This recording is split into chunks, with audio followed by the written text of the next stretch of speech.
అందరికీ నమస్కారం. ఈరోజు టాపిక్ అహింసో పరమో ధర్మ. అహింస పరమో ధర్మ. మనం చూస్తుంటాం ఈరోజు మనం ప్రపంచంలో తటస్థపడ్డ ఎన్నో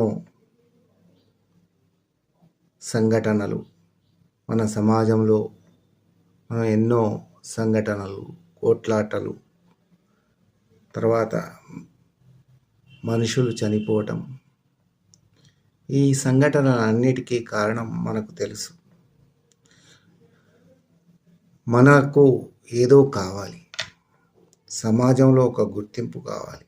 స్వార్థపరం పెరిగిపోయింది. దేశాలకు మధ్య యుద్ధాలు జరగటం, సామ్రాజ్యవాదం ఏర్పడటం, మరి ఒకరికంటే ఒకరు మేమే గొప్ప, ఈ ప్రపంచంలోనే మేమే ఉన్నత స్థాయి అనే భావన మనలో ఉన్నంతకాలం సమాజంలో ఈ యుద్ధాలు, కొట్లాటలు ఇవన్నీ తప్పవు. కాబట్టి మన పూర్వీకులు ఎప్పుడో చెప్పారు, అహింస అనే ధర్మాన్ని పట్టుకుంటే మనం సమాజాన్ని బాగు చేస్తాము, అందరం సుభిక్షంగా ఉంటాం, సుఖంగా ఉంటాం, ముందు తరాలకు ఒక ఆదర్శంగా ఉంటామని మన పూర్వీకులు ఎంతోమంది చెప్పడం జరిగింది. అందులో మనకు ముఖ్యంగా గౌతమ బుద్ధుడు ఒక రాజకుమారుడైన రాజ్యాన్ని వదిలేసి శాంతి స్థాపన కోసం అహింసా సిద్ధాంతాన్ని ఆచరించి, ఆ వ్రతం ఆచరించి అంతటికీ ప్రచారం చేసిన మహనీయుడు. ఒక క్రూరమైన దొంగను కూడా సామాన్య వ్యక్తిగా మార్చిన ఒక మహనీయుడు. అందుకోసమే మనం చెప్తూ ఉంటాం, అహింస అనే మార్గము ఒక ధైర్యమైంది, ఎవరు పడితే వాళ్ళు ఆచరించలేరు. ఒక ధ్యేయంతో, ఒక లక్ష్యంతో దాన్ని మనం ఆచరిస్తేనే అది ఆచరించబడుతుందని మనందరికీ తెలుసు. వివేకానందుడు కూడా చెప్పాడు, అహింసా ధర్మం మన సమాజానికి ఒక మంచి బాట అని. పతంజలి కూడా అదే విధంగా చెప్పాడు. మన జాతిపిత మహాత్మా గాంధీ మనకు స్వాతంత్రం తెచ్చాడంటే అహింస అనే సిద్ధాంతం ద్వారానే ఇంగ్లీష్ వారి నుంచి మనకు స్వతంత్రం తెచ్చాడు. కాబట్టి అహింసో పరమో ధర్మ. మనం ఇతరులకు అపాయం చేయాలనే ఆలోచనే మనలో లేకపోతే సమాజం సుభిక్షంగా ఉంటుంది.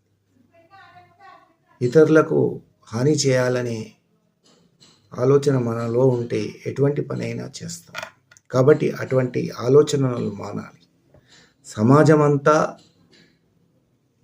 బాగుండాలి, ఆ సమాజంలో నేను ఒకటిలాగా ఉండాలనే కోరిక ప్రతి ఒక్కరిలో ఉంటే సమాజం ఈరోజు ఉన్నటువంటి పరిస్థితులకు భిన్నంగా ఉంటుంది. మనం చూస్తూనే ఉన్నాం, ఈ 5-6 సంవత్సరాల నుంచి దేశాలకు మధ్య యుద్ధాలు జరగడం, రష్యా, ఉక్రెయిన్, ఇజ్రాయెల్, పాలస్తీనా వంటి దేశాలు, అందులో ఇరాన్ కూడా మన ఉంది. ఇలాగా ఒకరికొక దేశాలు అధునాతన ఆయుధాలను వాడి ఎంతోమంది ప్రజలను కోల్పోయి, డబ్బు కోల్పోయి, ఎంతో ఆస్తి నష్టము. మరి వీటన్నిటికీ కారణం ఏంటి? సామ్రాజ్యవాదం. ఇంకా నాకు మా దేశంలో భూమి కలవాలి, ప్రపంచంలోనే మేమే అత్యున్నత స్థాయి ఉండాలి అనే కోరిక. అందుకోసమే మన భారతదేశం వెల్లడించింది, మేము ఇటువంటి యుద్ధాలకు వ్యతిరేకం, దేన్నైనా చర్చల ద్వారానే పరిష్కరించుకోవాలి అని మన భారతదేశం గొప్పనైన నిర్ణయం తీసుకుంది. దాని ద్వారానే మనం భారతదేశం ఇప్పుడు విశ్వగురువుగా అందరి లోపల మనకు కనబడుతుంది.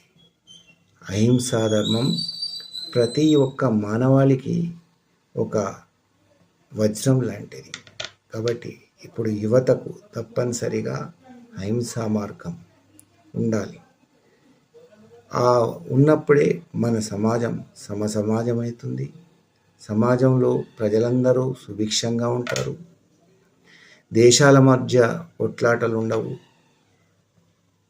ప్రజలందరూ సుఖంగా శాంతియుతంగా ఉంటారనే భావన ఈ అహింసో పరమో ధర్మ అనే ఈ వాక్యానికి ఒక